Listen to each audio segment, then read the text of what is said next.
नमो नमो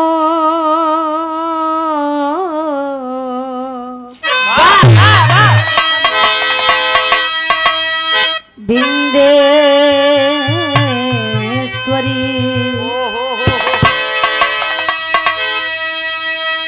नमो नमो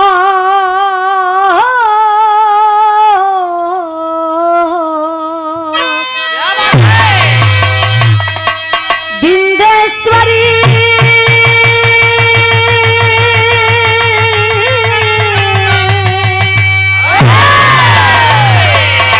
मां नमो नमो जगदम्ब भक्त जनों के कार्य हित करती कहा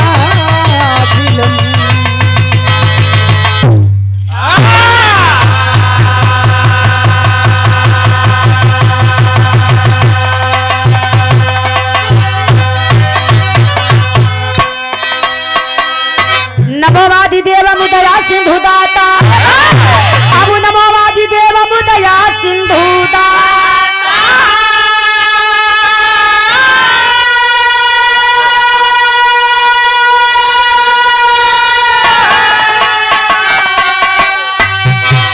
विधाता मनाऊं सदा वेदचारी नमो काली काल मुगले बीच मालम विशालम है माया तेरी विश्वधारी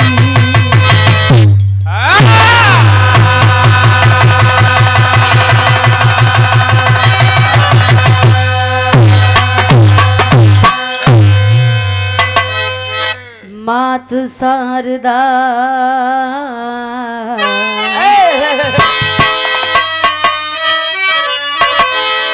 मात शारदा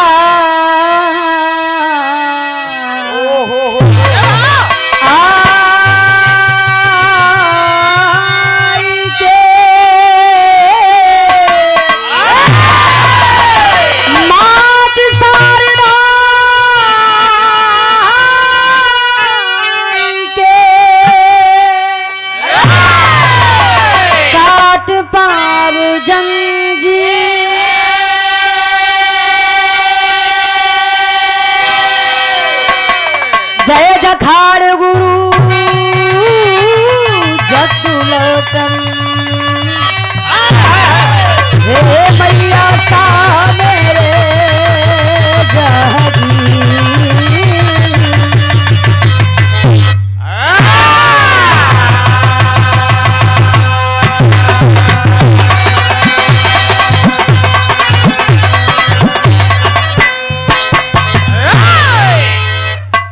हेलो बड़े ही सौभाग्य की बात पावन पुनीत वसुंधरा माँ वसुंधरा के गोद में आप सभी लोगों का दर्शन मिला। विरह प्रेमी श्रोता बंधु दूर दराज से चल कर आए हुए हमारे पिता तुल्य बुजुर्ग नौजवान साथी माताएं बहनें और घर के मलिकार मुखिया जिनके द्वारा हम दोनों कलाकार यहाँ तक आए। फोन गया कार्यक्रम के लिए, मैंने बताया चाचा जी मैं खाली नहीं हूँ, तो उन्होंने कहा बेटा आप लोग जब खाली हो तब का डेट हमें दीजिए और हम विवाह कराना चाहते हैं। तो उनका बड़ा सहयोग रहा मलिकार का कि हम लोगों के मन का डेट दिया उन्होंने, क्योंकि मैंने बताया कि 3 तारीख को चंडीगढ़ में कार्यक्रम है और 5 तारीख को लुधियाना में। आज रात में ही आए हैं हम लोग, तो घर भी नहीं गए। अब घर जाते तो हंडिया कितना दूर है, आने जाते में समय साफ हो जाता, तो डायरेक्टली चाचा जी के घर पर आए हैं। खाना पीना सब कुछ यहीं पर डेरा डाले थे हम लोग अभी बगिया में। तो हम चाचा जी का बहुत बहुत धन्यवाद करते हैं, शुक्रिया अदा करते हैं। आपके घर परिवार पर ईश्वर की सदैव अनुकंपा कृपा दृष्टि बनी रहे, क्योंकि ऐसे भी इंसान होने चाहिए जो कलाकारों की मजबूरियों को समझ सके, जिन्होंने समझा। हम आपको प्रणाम करते हैं, नमन करते हैं। ईश्वर से यही प्रार्थना है कि आप पर, आपके परिवार पर सदैव उनकी दृष्टि बनी रहे। मैं गायिका प्रियंका माधुरी इलाहाबाद प्रयागराज हंडिया की सरजमी से एक बार पुनः आप सभी लोगों का और बिरहा जगत के सुपरस्टार कलाकार श्री त्रिभुवन नाथ यादव जी का तहे दिल से हम स्वागत, वंदन, अभिनंदन करते हैं अपनी पूरी पार्टी सहित। अगर हमसे कोई त्रुटि हो जाए, सारी लाइट और जोन जली बुताई दी है कि हर जलता जब जली तो, अच्छा जब जली तो आदेश अब से गलती हो जाए तो नादान समझ के क्षमा करिएगा, क्योंकि गलती इंसान से ही होती है और वो इंसान ही क्या जिससे गलती न हो, जिससे गलती ना हो। बारे बहादुर, मन की बात कह दिए। अगर गलती करोगे तो ही जाने जाओगे कि इंसान है। ए भैया, हमारे देश की परंपरा संस्कृति रही है, हमारे हिंदू सनातन धर्म में आज से नहीं सदियों से ये परंपरा चली आ रही है। कोई भी मनुष्य किसी भी शुभ काम का आरंभ करने से पहले मेहरारू गोड़ छुआ था। बड़की माई, अच्छा इन्हों को कहना गलत नहीं बा, मतलब देवी माई का। वो अपने आराध्य देवी देवताओं को याद किया करते हैं। समाज में तमाम प्रकार के भगत मिला करते हैं, जैसे कोई राम का पुजारी, कोई श्याम का पुजारी, कोई आसाराम का पुजारी। ए भैया, उनका भी जमाना था। आज भी लोग झगड़ा कर लेते हैं। हमारे गुरु के बारे में एक शब्द, एक लफ्ज नहीं सुनेंगे इधर। 60 करोड़ का हवेली में है तब बारिश से तो कोई राम का पुजारी, कोई श्याम का पुजारी, कोई माँ दुर्गा का पुजारी, क्या बात है, कोई सदगुरु का पुजारी। इसी प्रकार से हम स्वर साधक, स्वर को चाहने वाले, कोई माँ सरस्वती को याद करता है, कोई सदगुरु स्वामी महाराज को याद करता है। एक 4 लाइन की वंदना से हमरे गीत का शुरुआत बा। अगली पार्टी से बड़ा नीक, बड़ा सुघर वंदना सुन ला आप सब।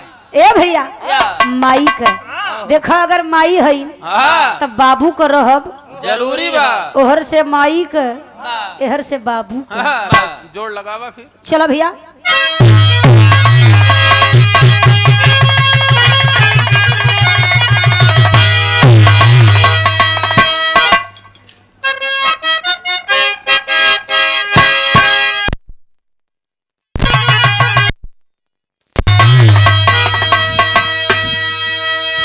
बड़ी सुंदर तर्जमा। दुश्मन मिलाई सवेरे, जनाब स्वर्गीय चाचा बारे तो हर सिटी हैदर अली जुगनू जी गाया करते थे कि दुश्मन मिलाई सवेरे, दुश्मन मिलाई सवेरे, मगर मतल दिया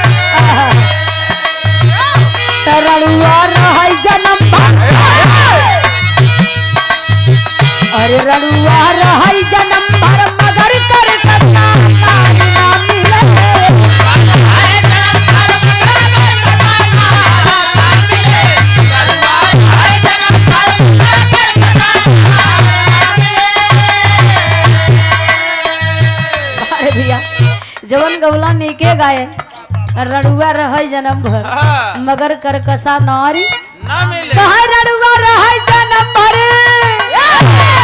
मगर करकसा नारी ना मिले।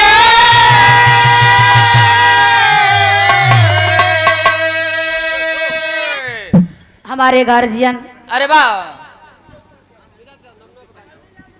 आदरणीय माननीय बाबू श्री राजनाथ यादव जी, जिनकी कर कमलों द्वारा सुंदर सुमन से सुसज्जित पुष्पहार 200 रुपए का सम्मान बाबूजी के चरणों में प्रणाम नमस्कार करती हूँ।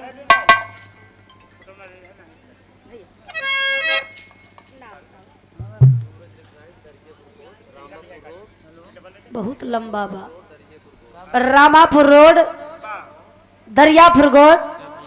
अच्छा, सूरज डीजे, क्या बात है। आपके कर कमलों द्वारा पुष्पहार 100 रुपए का पुरस्कार, बहुत बहुत सम्मान है भैया का। ईश्वर आप पर कृपा दृष्टि बनाए रहे और हमारे मलिकार जो हमारे गार्जियन हैं जिनके दरवाजे पर हम गाने आए हैं, उनके परिवार पर ईश्वर की कृपा दृष्टि बनी रहे। कहना बा इ तो गीत रहल, लेकिन वंदना की लाइन पर गौर करेंगे। बारे भैया, भगवान पधार चुके हैं, उनसे बड़ा कोई नहीं है, लेकिन 2 लाइन की वंदना पर गौर करेंगे। अरे जग के तुम ही हो सिरजन, जग के तुम ही हो सिरजन, हाथ कमरिया बांधे जग के तुम ही हो सिरजन, हाथ कमरिया बांधे जग के तुम ही हो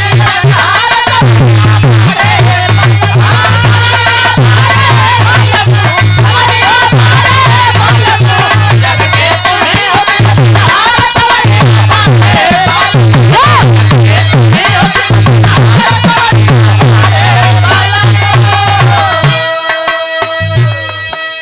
यहाँ पर जो खाटी बिरहा का सुनवैया जे बैठा है, हमारे 4 लाइन के वंदना पे ध्यान देबा, आनंद आ जाई। हमारे वंदना ही जवन वंदना जवना लाइन से करत है, ई वंदना जंजीरा से है। जिस शब्द से उठेगा उसी शब्द पर गिरेगा, और जिस शब्द पर गिरेगा पुनः उसी शब्द से उठेगा। मतलब एक में एक बजा रहेगा, हटेगा नहीं। बा शकरा की तरह, जैसे भैंसी का शकरा, पूरे का शकरा मानी लो, जैसे सिकड़ी होले, बिल्कुल वैसे शब्द में शब्द फंसा रहेगा। जंजीरा वंदना की लाइन पर गौर करेंगे। कहना है क्या, हार गए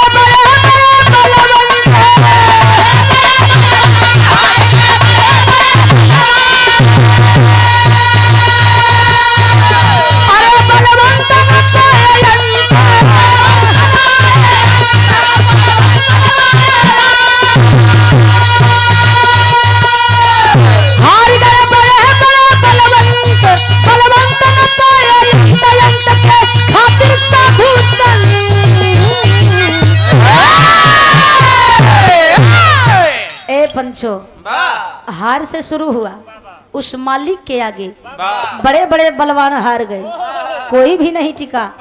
अब देख ले नहीं कि आगे केकर चली, हार गए सब, हार गए बड़े बड़े बलवंत, बलवंत ना पाए अंत, अंत के खातिर साधु संत। भैया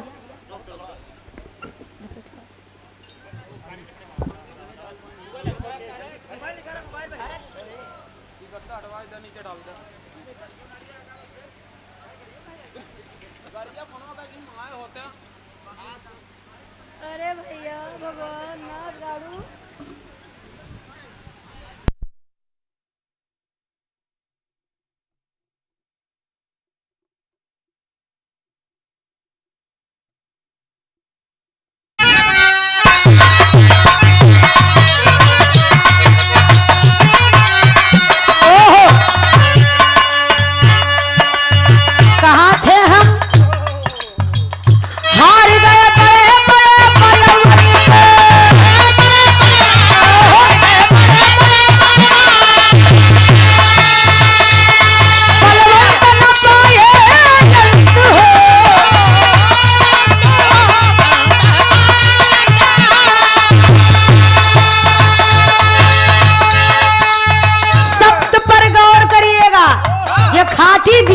सुनवैया होया। हम गाते जाएंगे, लाइन समझ में आती जाएगी, फिर भी बताएंगे। हार गए बड़े बड़े बलवंत, बलवंत न पाए अंत, अंत के खातिर साधु संत।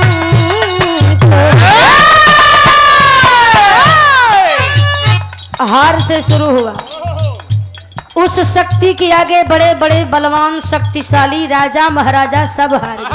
वाली शक्ति। उस शक्ति के आगे हार गए बड़े बड़े बलवंत। बलवंत पर गिरा, बलवंत से उठेगा। बलवंत न पाए अंत, अंत के खातिर साधु संत। साधु संत भी माला लेकर, कंठी लेकर के भ्रमण कर रहे हैं, फेरा लगा रहे हैं और पता लगा रहे हैं। संत भजे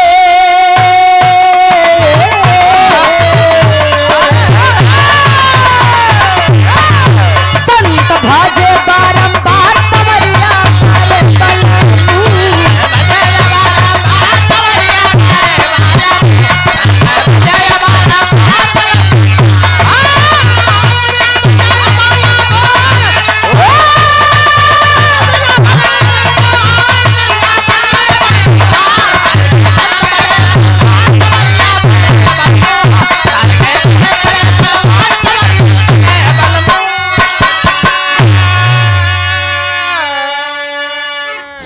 भजे बारंबार संवरिया बारे बलमो।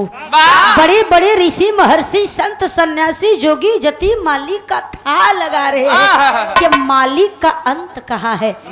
बड़े बड़े राजा महाराजा ऋषि महर्षि संत सन्यासी आए चले गए, लेकिन कोई उनका अंत का पता नहीं लगा पाया। बड़े ही हमारे धर्म के भाई श्री लाल बहादुर यादव जी, आपके करकमलों द्वारा सुंदर पुष्पहार 100 रुपए का पुरस्कार, बहुत बहुत सम्मान है। ईश्वर की कृपा आप पर, परिवार पर सदैव बनी रहे। भैया बाबू लोगन का आशीर्वाद हम पे बनल रहे। ये भैया, लेकिन संतों ने अंत का पता नहीं लगा पाया, लेकिन संतों ने भजना नहीं छोड़ा। मन की मतंग मार लो बस हो गया भजन। अरे मन की मतंग मार लो बस हो गया भजन।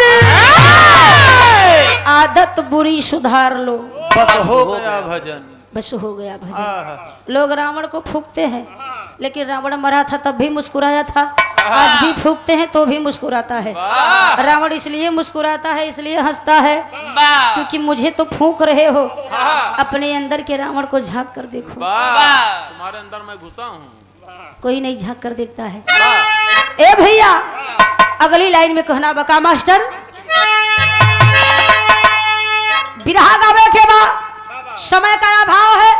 अगर पूरा बंदना गाई तो समय ज्यादा चल जाई। एक अंतरा और गाएंगे, उसके बाद बिरहा की ओर चलते हैं।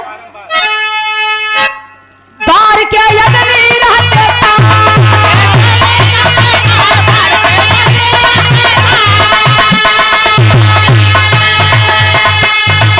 ताप कर करते रजता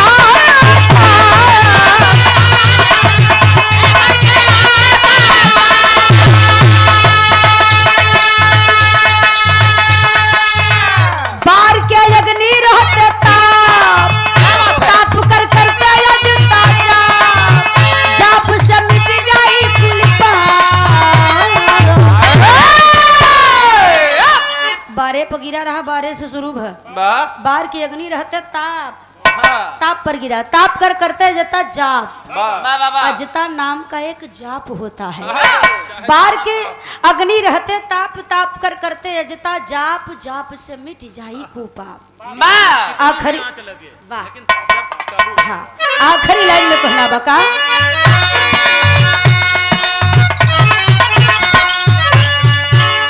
गावे ओ प्रकाश,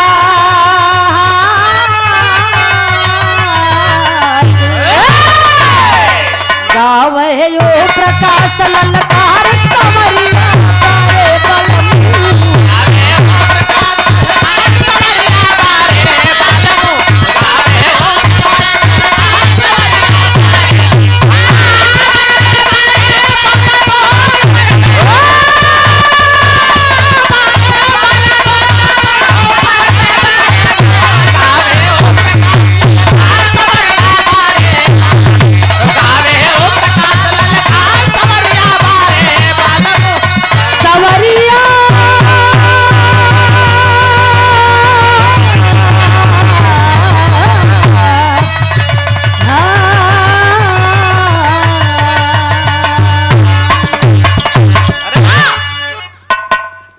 भैया भैया अवजिया सुना तो साफ साफ की बताई दे जा न सुनाए तो बा पीछे ले जात बा हम अकेले ही धुने रही आप सबको समझे में ना आवे तो वो बेकार बा या बंदना होई गया बा ज्यादा नहीं एक लाइन कुछ बजावा बिरहा गवावा ए भैया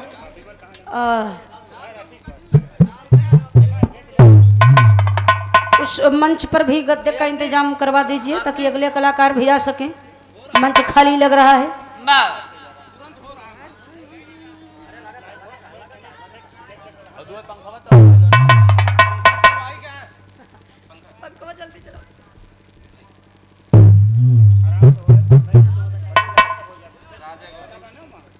आदरणीय श्री राजा गौतम जी विष्णुपुर की पावन सरजमी से 100 रुपए का पुरस्कार सुंदर पुष्पहार प्रणाम बा भैया के नमस्कार बा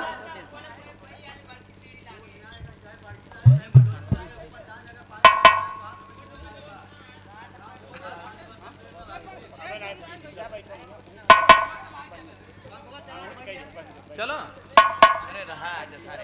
चलो भैया ए भैया चला बजा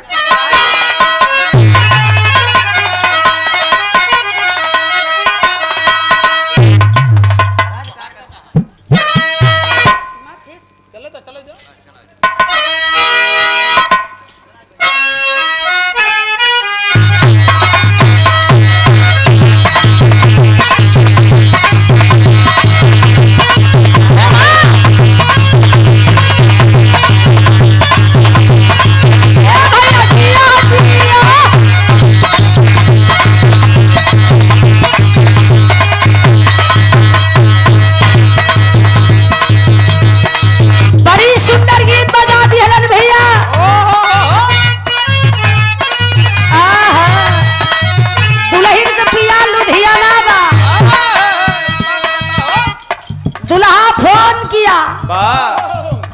हम आवत है रानी सवेरे प्लेटफार्म पर हमारे इंतजार की हूँ अब दुल्हन भोर ही नहाय धोई के 7 बजे पहुंची स्टेशन पर जल्दी जल्दी में रही रंगना लगावे एक समय ना आई रहा टाठी में घोरे और जल्दी से हली गई घोड़े में रंगना लग गई पूरा सिस्टम सही होएगा अब रंगना दे के पहुंची स्टेशन पर एक गाड़ी खाली गई मनई बहुत है लेकिन दुल्हा नहीं उतरा दूसर की गाड़ी आई तब दुल्हा नहीं उतरा बेचारी कऊ दिना वही स्टेशन पर आवई अब जाए इंतजार करे पर पति नहीं आया तो पत्नी रो करके उस रेलगाड़ी से कह रही है सोनू मेडिकल स्टोर हमारे यहाँ अंग्रेजी आयुर्वेदिक सर्जिकल एवं पशुओं की दवा थोक एवं फुटकर मूल्य पर मिलती है। मिश्रा बैटरी एजेंसी पुरानी तहसील रानीगंज प्रतापगढ़। प्रोप्राइटर तीर्थराज यादव जी 100 रुपए का पुरस्कार बहुत बहुत सम्मान बा। वो पत्नी कहती है रेलगड़िया से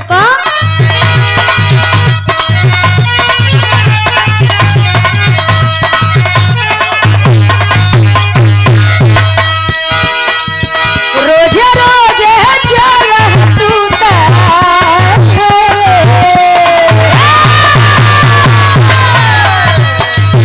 रोजे रोजे चल तू के नागरिया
पार्टी के सच्चे सिपाही वरिष्ठ नेता बाबू को फरमाइश बा कि इसी के बाद एक समाजवादी गीत गाइएगा।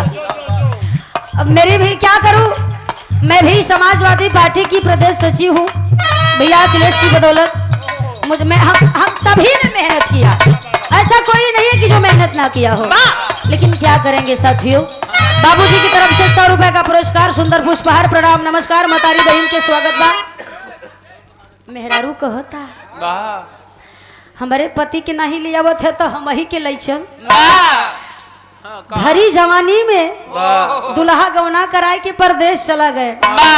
नया नोहर कन्या लईली अवते जो दुनिया भईली जमली लड़किया आते हैं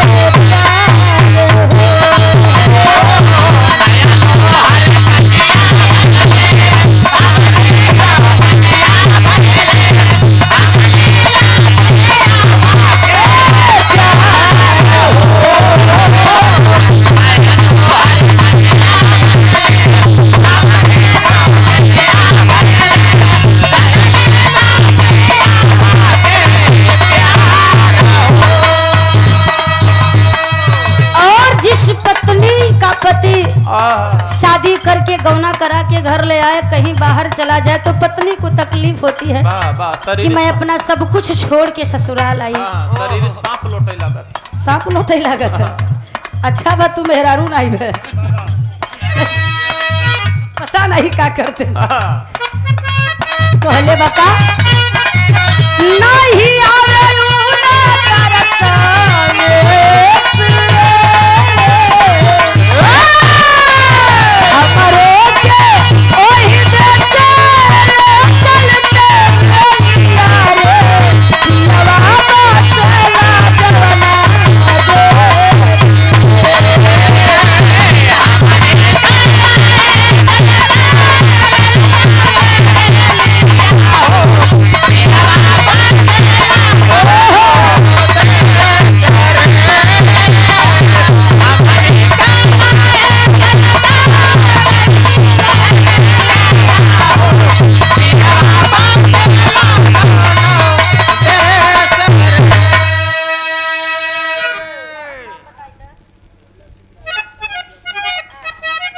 माननीय भोला सिंह यादव बड़े भाई सरा जमुनी से सुंदर पुष्पहार 100 रुपए का पुरस्कार।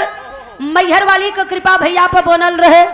बहुत बहुत नमस्कार, सब पंचन के प्रणाम बा।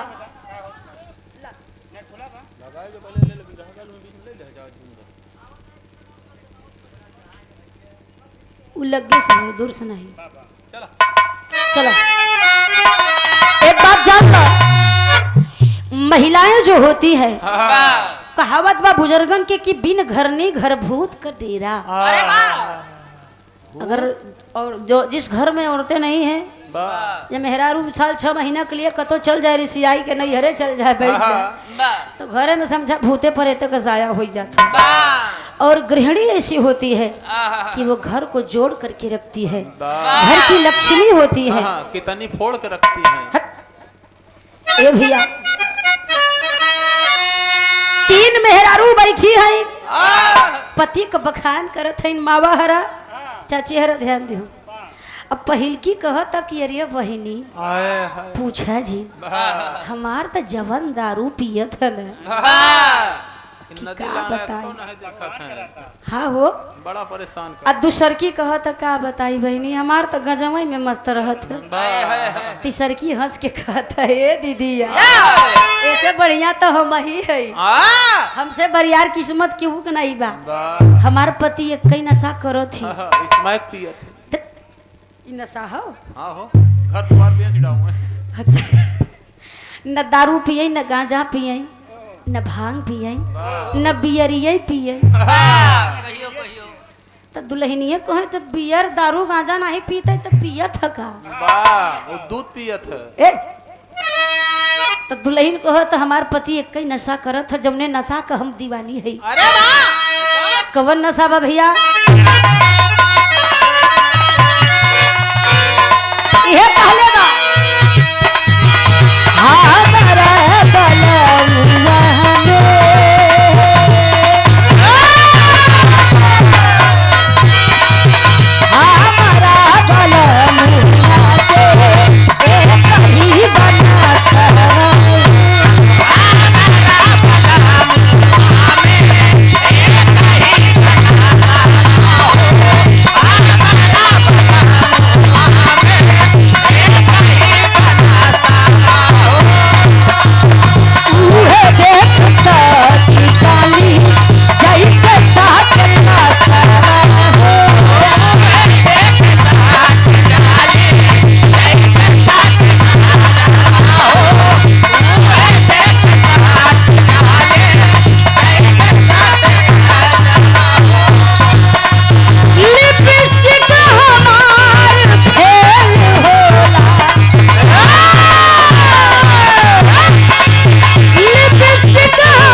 फेल हो जाता ऐसा कवन नशा की लिपस्टिक फेल करे था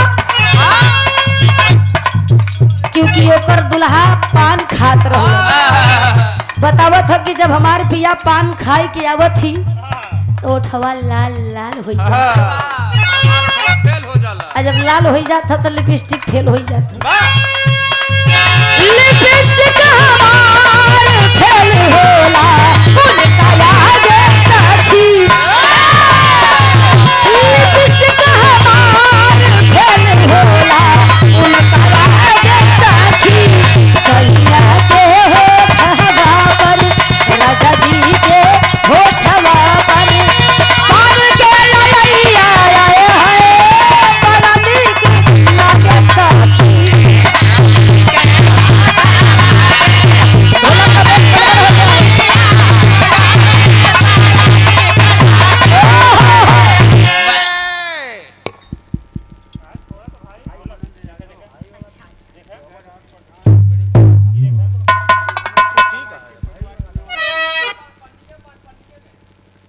आदरणीय उदयराज बाबू के बड़े पिताजी आपके करकमलों द्वारा सुंदर पुष्पहार ये मुझे आशीर्वाद मिला 100 रुपए का पुरस्कार आदरणीय बाबू श्री रामानंद यादव जी आपके चरणों में प्रणाम करती हूँ गलती हो जाए तो क्षमा करिएगा सबसे क्षमा मांगूंगी पुष्पहार बहुत बहुत नमस्कार कैसे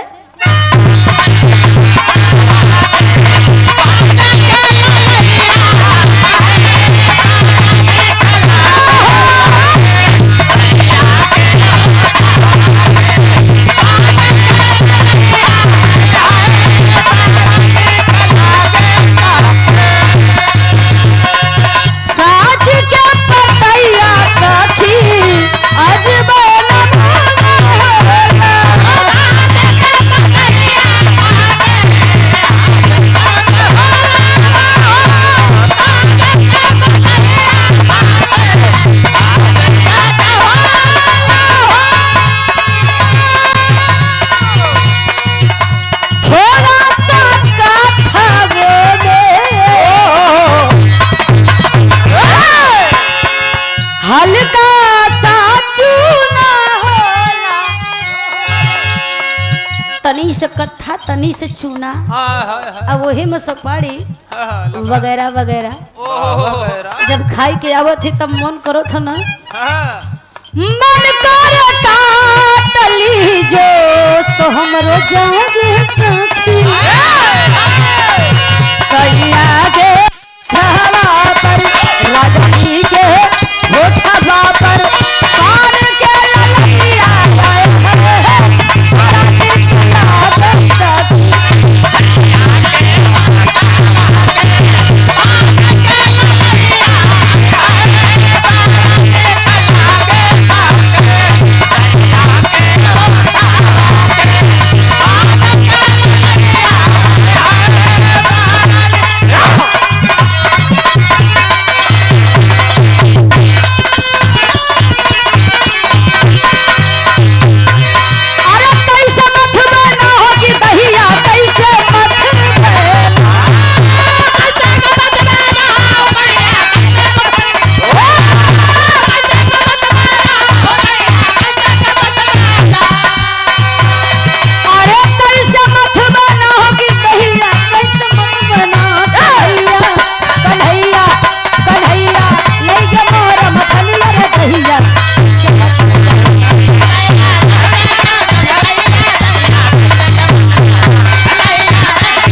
छोटा सा बिरहा है आप सबके बीच में हेलो हेलो भैया जौन जितने बाबू उतने पर है बाबू ढोलक का बेस तनी मोटा कर एकदम कम होगी ढोलक मास्टर की मेहनत पड़ा था आपका बाजा बहुत बढ़िया भैया बहुत अच्छा लगा मशीन ठीक है हाँ थोड़ा देख लीजिए एक बिरहा आप सबके बीच में गावे जात है ऐसा नहीं विश्वास बा की पसंद आई बड़ा ही सुंदर उस मड़ी का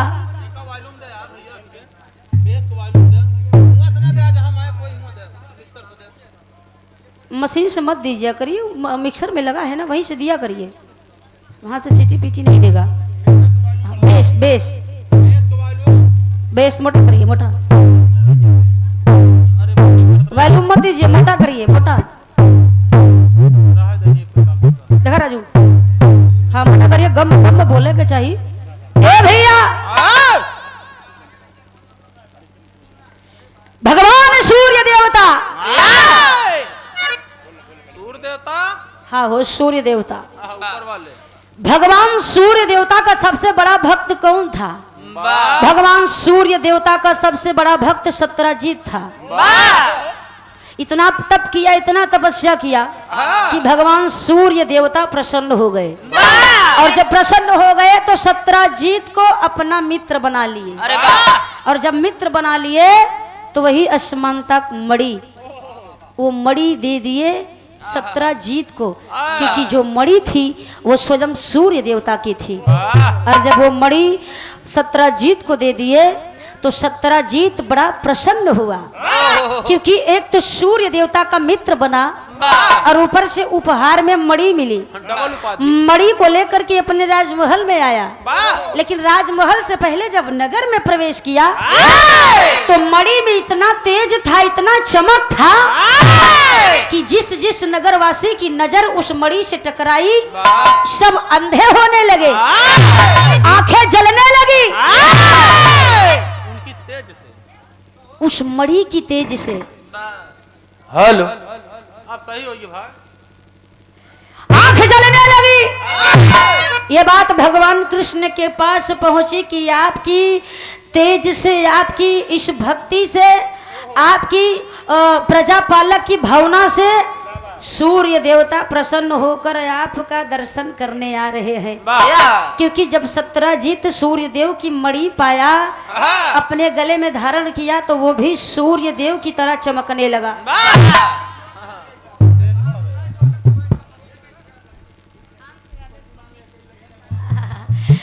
अंश भैया के मम्मी जी हैं, आपके कर कमलों द्वारा सुंदर पुष्पहार 501 रुपए का सम्मान। हाँ, आपको प्रणाम करती हूँ। आपके घर परिवार पर मालिक की कृपा दृष्टि बनी रहे। पैसा वाले ला बाबू। ए भैया, तो सत्यजीत परेशान हो गया, राजमहल में गया तो राजमहल में जो भी सदस्य थे, परिवार थे, सब चौंधियाने लगे। तो उसने अपने राजमहल के एक कमरे में मणि को स्थापित कर दिया, और उस मणि को देते वक्त सूर्य देवता ने उस मणि को वरदान दिया था कि ये मणि जिस स्थान पर रहेगी उस स्थान पर न सूखा पड़ेगा, न बाढ़ आएगी, न महामारी आएगी, न किसी प्रकार की कोई प्रलय, न बीमारी आएगी। ए भैया, अब भगवान कृष्ण को पता चला तो भगवान कृष्ण समझ गए ये सूर्य देवता नहीं बल्कि सत्यजीत है। तो भगवान कृष्ण ने कहा सत्यजीत से कि ये मणि मुझे दे दो। तो उसने मणि कृष्ण को नहीं दिया, अपने भाई को दे दिया, जिसे प्रसेनजीत कहा जाता है। तो मणि का दास्तान बहुत लंबा बा, लेकिन असल में वो मणि सूर्य देवता की थी, जिन्होंने भक्ति पर सत्यजीत के प्रसन्न होकर मित्र बना करके गले में धारण कर दिया था। खैर, बहुत सुघर गीत। आइए एक छोटा सा बिरहा गावे जाते, विश्वास में पसंद आई। वही लंका, वही रावण, वही मणि और वही राम। ए भैया, भूमिका का लाइन बाबा।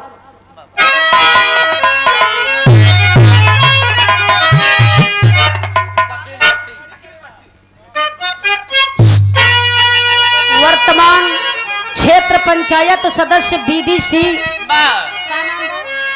छोटकन भैया और उनके साथ में शकील भट्टी जी, आपकी तरफ से 151 रुपए का पुरस्कार, बहुत बहुत सम्मान, नमस्कार बा। एक रिक्वेस्ट बा भैया बाबू पंचन से, आप सब बिरहा का श्रोता है, आप सब बिरहा के शुभ चिंतक है, आप सब देवता है, आप सब जेके चाहिए हमारे बात पर ध्यान दिया, हम कुछ नहीं है जब हमारे टूटा फूटा हम सुनावत है। आप सब जेके चाहिए ओके उठाई दे, और आप सब जेके चाहिए ओके बैठाई दे। आप सब चाहे तो इनका लोग कोलार दे। आप सब महान है बाबू, गवैया के गवैया आप बनावत है, चाहे गायिका हो चाहे गायक हो, तो आप महान हैं।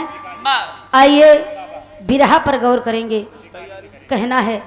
और कैमरा वाले भैया से निवेदन बा, धुन तरस गाओ तो खूब रिकॉर्ड की है, ये बिरहा मत रिकॉर्ड की है, ये हमारे मंच का बिरहा है भैया, निवेदन बा। चला मास्टर भैया।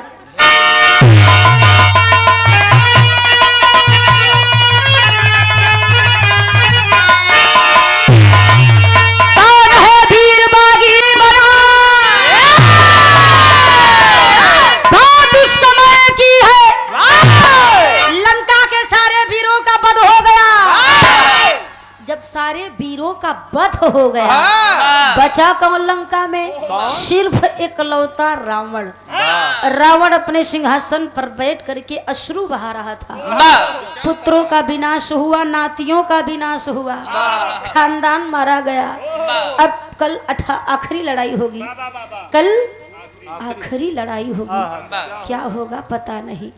ए भैया, तो उस समय रावण रो रहा था, और तभी एक नन्हा मुन्हा छोटा सा बालक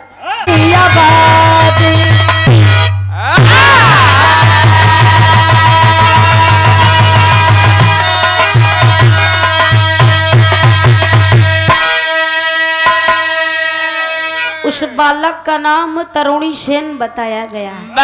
6 बरिस की उम्र है। रावण के सामने सीना तान कर बोला, अरे पिताजी, कौन है वीर बागी बहादुरी बना जो मिटा डाला मेरे वतन की मर्यादा? ललकार कर बोला कि कौन ऐसा वीर पुरुष आ गया है कि हमारे लंका की मर्यादा को लांघ गया, मर्यादाओं को पार कर गया? नाम बताइए, मैं उसका वध करूंगा, मैं देखूंगा। जा समर बीच में यातना है मुझे,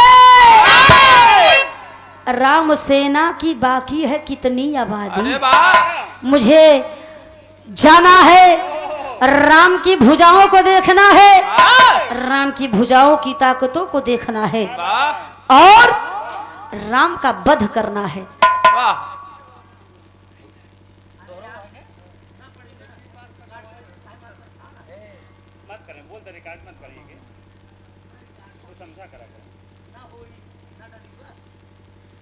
बाल गोपाल मित्र मंडल आमापुर डोहिया अध्यक्ष गणेश यादव भैया 100 रुपए का पुरस्कार, और माननीय डॉक्टर कमलेश यादव जी 100 रुपए का पुरस्कार। आप दोनों महान बंधुओं को मैं प्रणाम करती हूँ, नमस्कार करती हूँ। अच्छा जहाँ अच्छा हाँ याद आ गया, बहुत अच्छा कार्यक्रम हुआ था, बहुत बहुत आपको प्रणाम नमस्कार है। ए भैया, तो रावण हंसकर खड़ा हो गया। नन्हा सा बालक इतना तेज। ए भैया, रावण उसके माथे को चूमा है, और रावण का पैर छुआ है तरुणी सेन, नाम उसका तरुणी सेन था। ए भैया, आखिर छोटे छोटे हाथों में छोटे छोटे धनुष बाण उठाया और लेकर चल पड़ा। मास्टर गजल लगाता।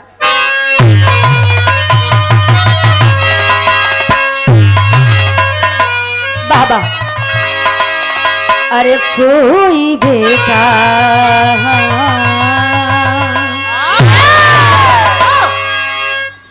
कहाने वाला नहीं, कोई बेटा कहाने वाला नहीं, कोई बेटा कहने वाला नहीं, अरे कोई बेटा कहाने वाला नहीं, कोई बेटा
तो गजल बा लेकिन भाव में कहना बा। बा तरुणी धनुष बाण लेकर समर भूमि की ओर 4 कदम जाते जाते रावण से यही बात कहता है। क्या कहता है? कोई दिया जलाने वाला नहीं है, कोई दिया बातों पर गौर करिएगा।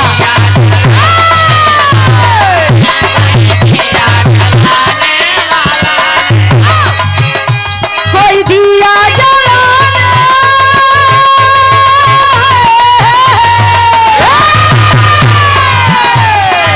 बोला है तरुणी तान के सीना, बोला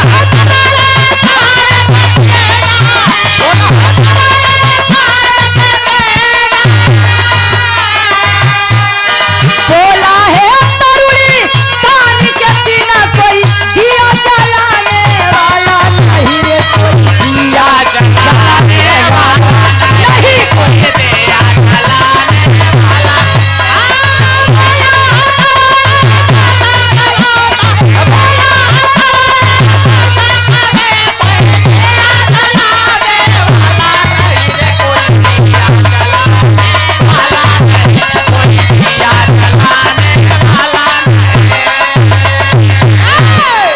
ए भैया बा यही बात कहकर 4 कदम गया, ये दिमाग में बात आई, जाने से पहले अपनी माँ का आशीर्वाद ले लो। पहुंचा किसके पास? पहुंचा है माता शर्मा के पास। शर्मा कौन थी?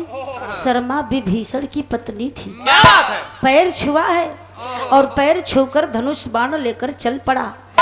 जब आगे बढ़ा तो दिमाग में एक फिर बात आई, अपनी माँ का आशीर्वाद तो ले लिया, बगल अशोक वाटिका में माता जानकी बैठी है, क्यों ना उनका भी आशीर्वाद ले लिया जाए। ये भैया तरुणी सेन गया है जानकी के पास और जानकी के पास प्रणाम किया, पैर छुआ और कहा, ए माई हम तोहरे पति के मारे जात हई, तोहरे पति से युद्ध करे जात हई, ऐसा आशीर्वाद दे दे तू, ऐसा आशीर्वाद दे तू कि हम कामयाब हो जाते, विजय प्राप्त हो जाए। तो माता सीता मुस्कुराती है, मुस्कुरा कर विचार करती है उसके भोलेपन पर, और उसके भोलेपन पर माता सीता ने एक माला दिया।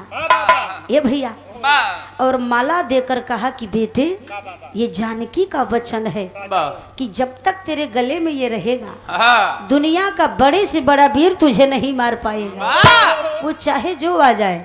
लेकिन याद रखना मेरे लाल, इस माले को अपने से दूर मत करना, अपने गले से मत उतारना, बाकी मैं देख लूंगी। ए भैया माला पहना और पहनकर हंसते हुए तान कर सीना चला समर में। मास्टर नजम में कहना बा,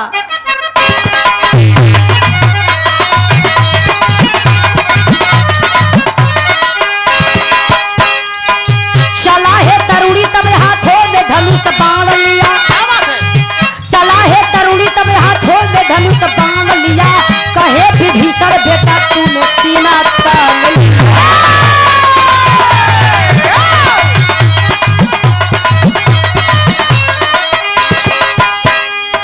लड़िकवा मस्ती में चला जा रहा है और प्रण किया है कि आज मैं रहूं या ना रहूं, लेकिन राम को मारने के बाद ही लौटूंगा।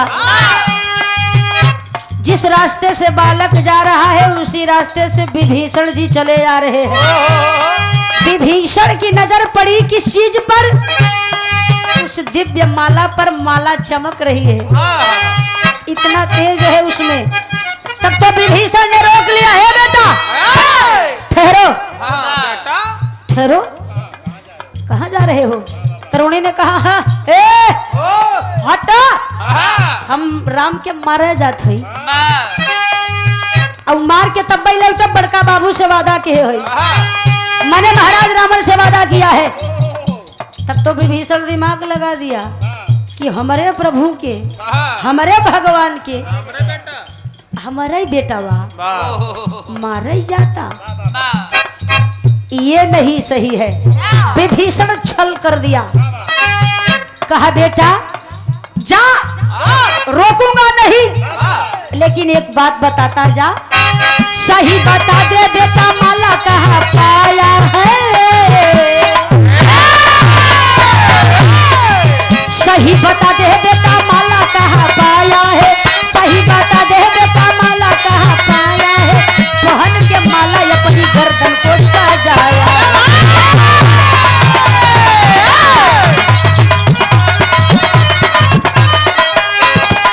ए लाल हमार बुढ़ौती आई गयल, कभो तो के हम माला नहीं दिया, लेकिन ये इतना दिव्य भरा शक्तिशाली माला तो कहाँ पाया।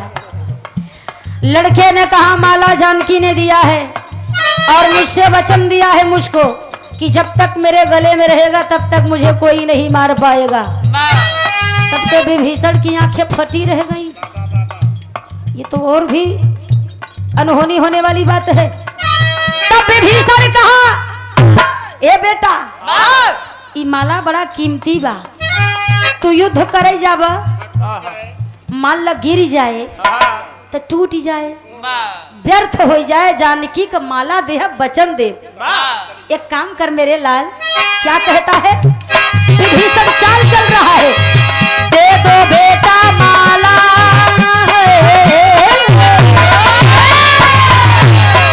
शब्दों पर गौर करिएगा, दे दो माला बेटा मेरी ये तमन्ना है, दे दो बेटा माला मेरी ये तमन्ना है, मेरे जिगर का टुकड़ा तू सचमुच न गिला।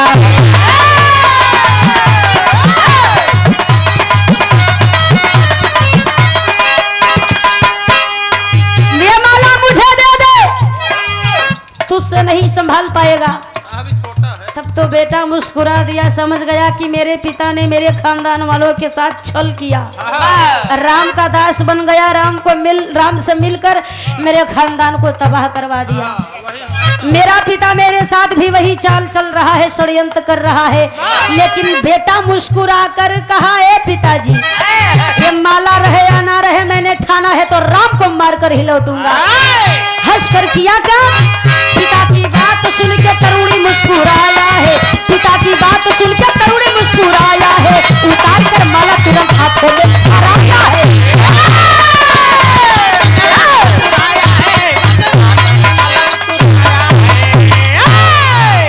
फौरन गर्दन में माले में हाथ लगाया, माला उतारा, विभीषण के हाथ में दे मारा और तान करके सीना चल पड़ा। लेकिन जाते जाते आखिरी लाइन कहता है, रो कर कहा क्या,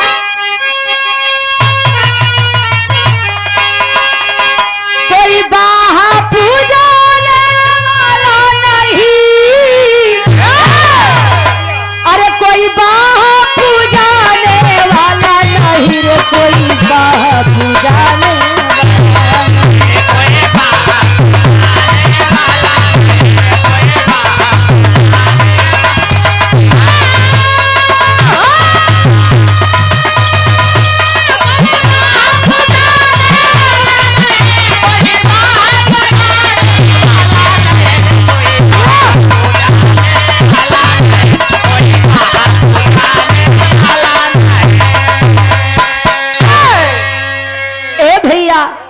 आखिरकार में लड़का इतना कहकर तान कर सीना पहुंचा मैदान में, आवाज लगाया है, एक बार आवाज दिया, दो बार आवाज दिया, तीसरी बार मर्यादा पुरुषोत्तम, सभी पुरुषों में उत्तम मर्यादा पुरुषोत्तम।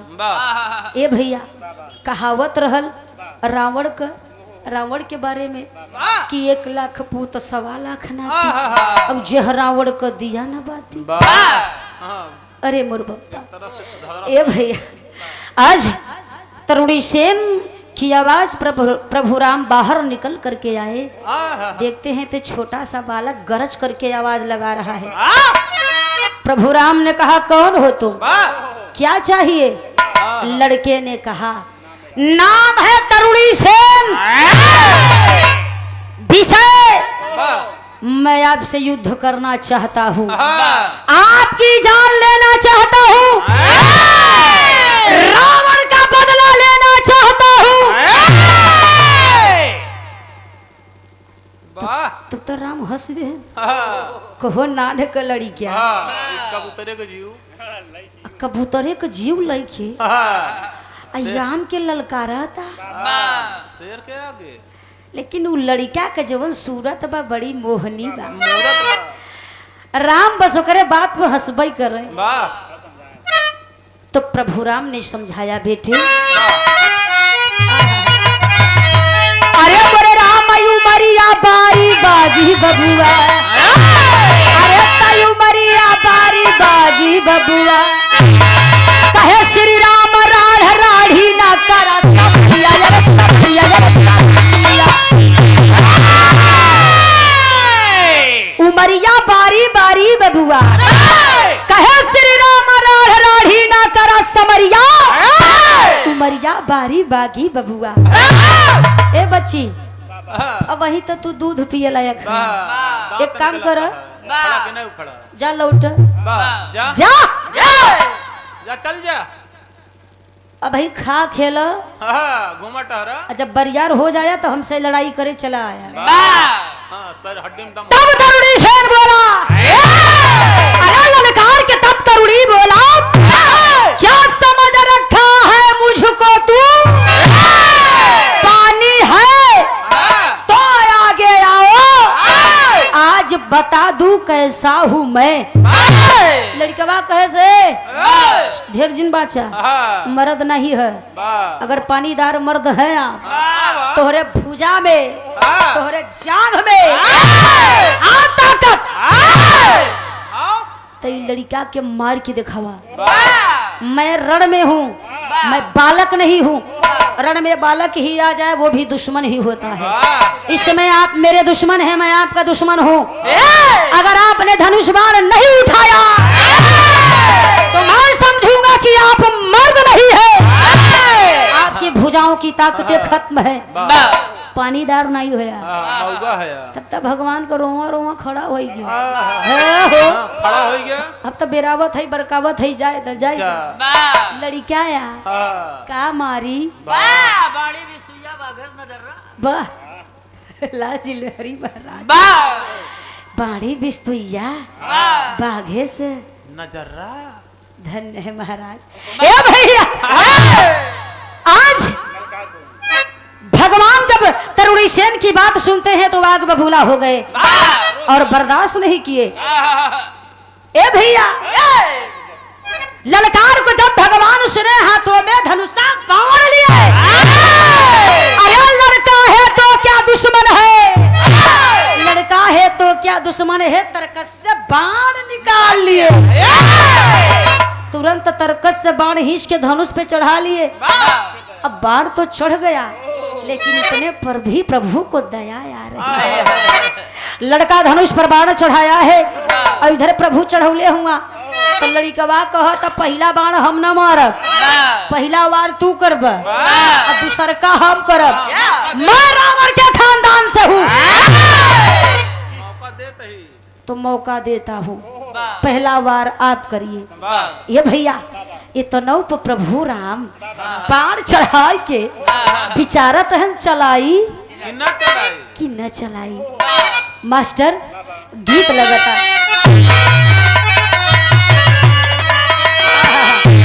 आय हो दादा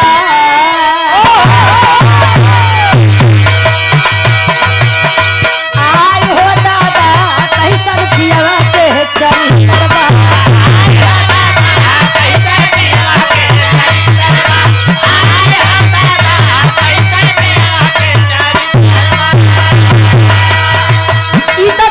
लेकिन भाव पर गौर करेंगे।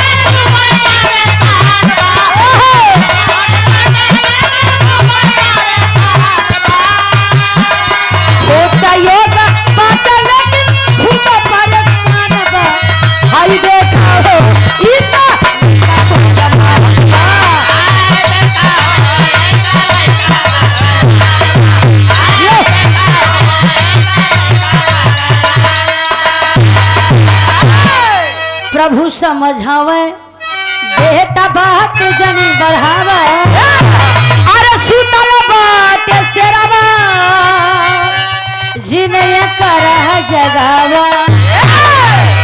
प्रभु ने आखिरी बार कहा मैं सारी गलतियां तुम्हारी बातों को भूल जाऊंगा, क्षमा कर दूंगा, तुम चले जाओ, मैं तुम्हें क्षमा कर दूंगा। मैं नहीं चाहता कि तुम्हारी माता का गोद सूना हो जाए और तुम्हारी माँ मुझे पापी समझे, चले जाओ। तब तो लड़का डांट कर बोला युद्ध करिए और मुझे समझाइए मत। ए भैया, तब भगवान धनुष पर बाण चढ़ौले रहलन और बाण को चला दिए। जब बाण को चलाए हैं तो तरुणी सेन 3 कदम पीछे गया है। जब 3 कदम पीछे गया तो तरुणी सेन का नंबर आया है। तरुणी सेन नाम जपा, रावण का नाम लिया और रावण का नाम लेकर के धनुष पर बाण चढ़ाकर बाण मारा है। बाण लगते ही भगवान राम 6 कदम पीछे गए। जब भगवान 6 कदम पीछे गए तब भगवान असमंजस में ये छोट को लड़किया हमके 6 कदम पीछे कर दिया, कुछ तो बात है इसके अंदर। लेकिन कहना बाका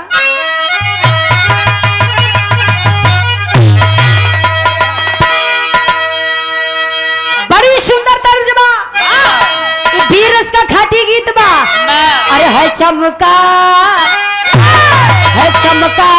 शेरा बाबर कहाँ पेगा है चमका।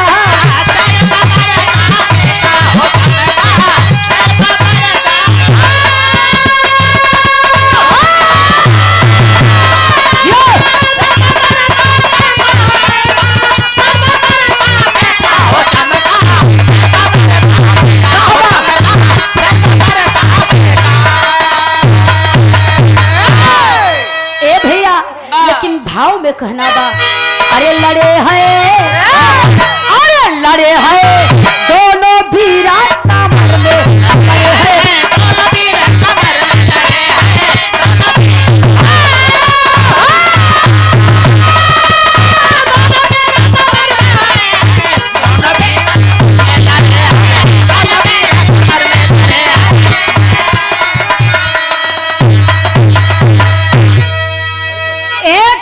भगवान राम बाण चला रहे हैं और एक तरफ तरुणी सेन बाणों की वर्षा कर रहा है। भगवान बाण मारे तो लड़कवा को छुए तक न, लेकिन जब वो लड़का बाण मारता था तब भगवान घायल हो जाए। ये भैया एक रघुबर एक तरुणी कमर में लड़े हैं, अरे लड़े हैं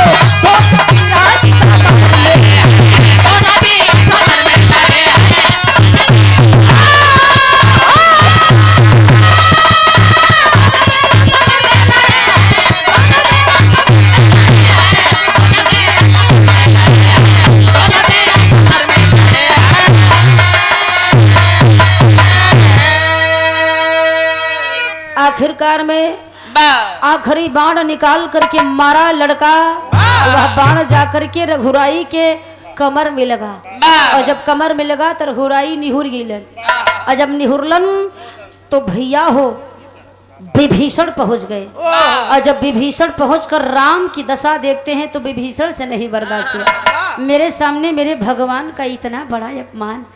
उस समय विभीषण से प्रभु राम ने कहा मुझे कुछ नहीं हुआ, इतना सा घाव मेरा कुछ नहीं कर पाएगा, लेकिन विभीषण जैसे हर समस्याओं में आपने साथ दिया उस तरह अब ये बताइए कि ये कैसा बालक है, इसके अंदर क्या ऐसी खूबी है कि ये मुझ पर वार करता है तो मैं घायल होता हूँ, मैं इस पर वार करता हूँ तो इसे कुछ नहीं होता है।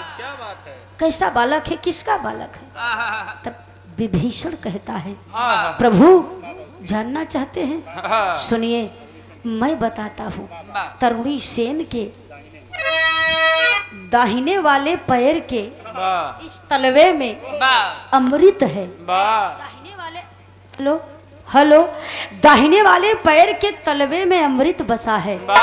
जब तक उसके पैर के तलवे में जिसमें अमृत है उसमें नहीं लगेगा बाण तब तक इसे धरती का कोई भी धुरंधर आ जाए, बड़ा सा बड़ा वीर आ जाए, नहीं मार सकता। अरे वाह तब भगवान कहला बात ही नहीं हो, बात जैसे ही बताया अब दूसरे क्यों जुगाड़ी बतावा कि तरुणी सेन धरती पर खड़ा होकर के युद्ध कर रहा है, हम बाण चलाइबो करब तो इसका तलवा जमीन में दबा हुआ है तो इसके तरुए में बाण लगेगा कैसे। अनिल यादव जी जिनकर अम्मा, अच्छा आपके अम्मा की तरफ से भैया 102 रुपया पुरस्कार बा। आपके अम्मा तो हमारा अम्मा हरिकापुर की धरती से बहुत बहुत प्रणाम भाई अम्मा जी के, पंचन के नमस्कार बा। ए भैया विभीषण ने कहा आप तो विधाता कहे जाते हैं, रघुनंदन कहे जाते हैं, भगवान कहे जाते हैं, आपके लिए तो कोई चीज कठिन नहीं है, तो आप मुझसे क्या पूछते हैं। मैंने इतना बता दिया, अब आप कोई ऐसा बाण मारिए कि जिसकी शक्ति के प्रभाव से तरुणी सेन का शरीर अपने आप धरती छोड़कर आकाश की ओर चला जाए, और जब ये आकाश से धरती की ओर आने लगे तो कोई ऐसा बाण मारिए कि सीधा जाकर के उसके तरुए के अमृत में लगे, तब ये मरेगा वरना नहीं मरेगा। भगवान जिया भैया कैलन का हनी हनी बनावा चलावे रघुवर जी बाबू, लेकिन हो समरिया में तरुणी मुस्का,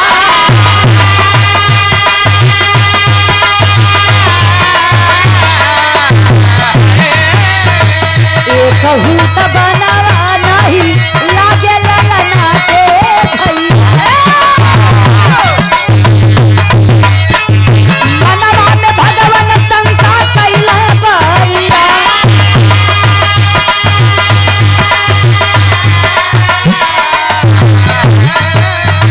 कवनी करनवा नहीं लागे बनवाए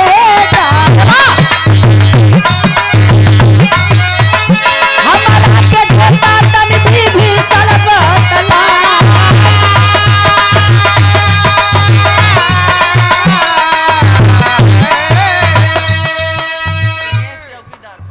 भैया दिनेश चौकीदार जी आपके तरफ से बहुत माया पुरस्कार जी, नमस्कार जी।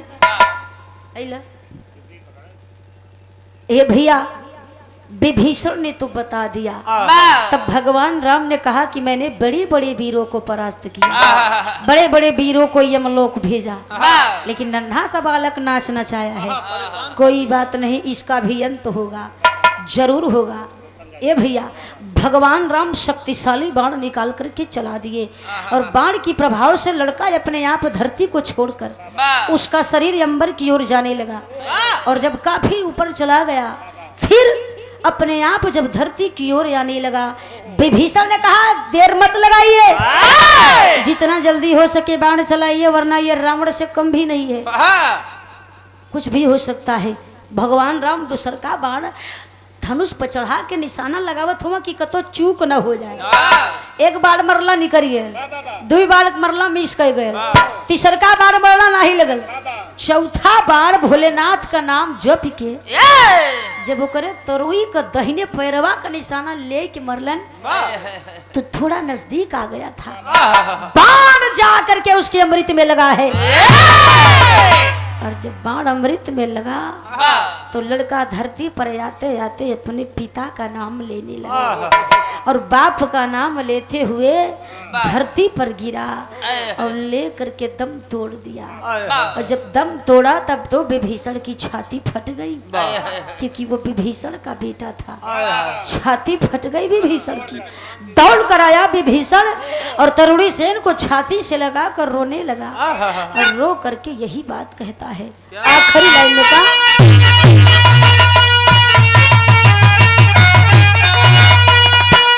रोवा विभीषण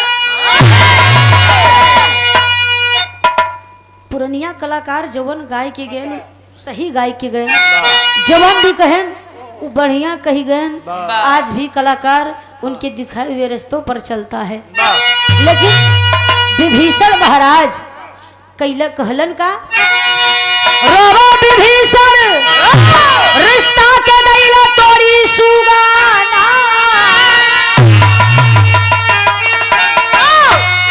तो हमारी अधजल में नवरिया के छोड़ी सुगना।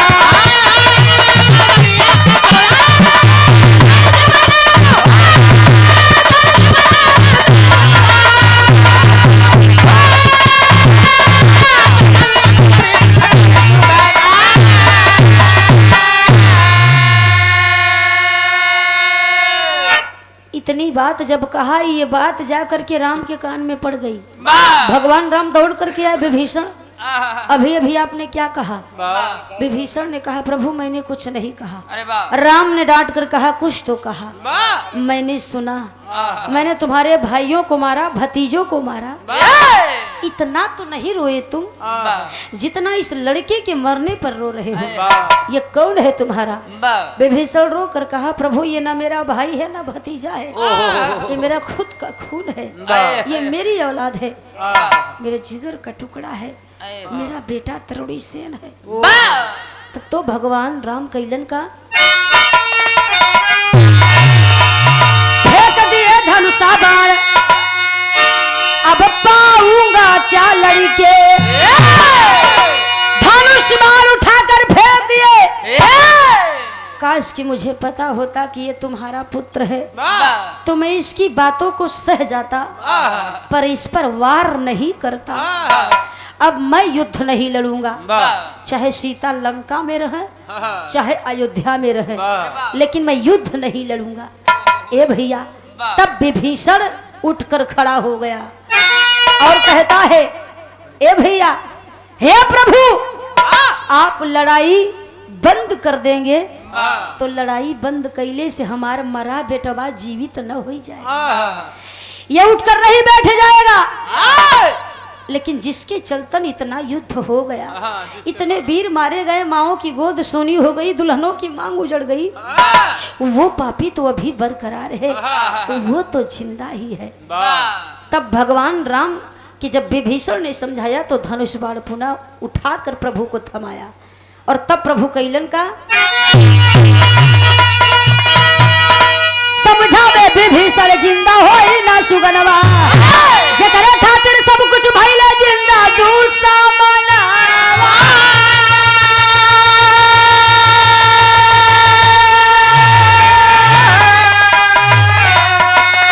अरे तो रावण के कैदा भंडा फोड़ी सुगना,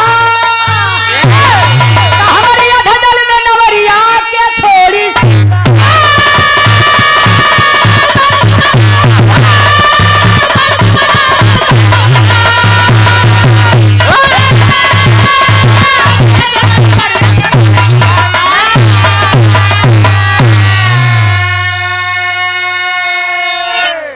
तब भगवान राम रावण का संहार किए। केवल रावण का वध करके नहीं आई गए अयोध्या में। ए भैया, तरुणी सेन को मार करके रावण का वध करके तब भगवान राम रावण विभीषण का राज्याभिषेक करके रावण के भाई विभीषण को लंका का राजा बना करके अपने पुष्पक विमान में सबको ले करके अयोध्या पधारे। आखिरी लाइन में कहना बा, जय जखार गुरु जद्दू लौटन की लहरे फुलवारी, कथन करे कभी गंगा सागर मीतावा अवध बिहारे। अरे मोरे राम उमरिया बारी बागे बबुआ।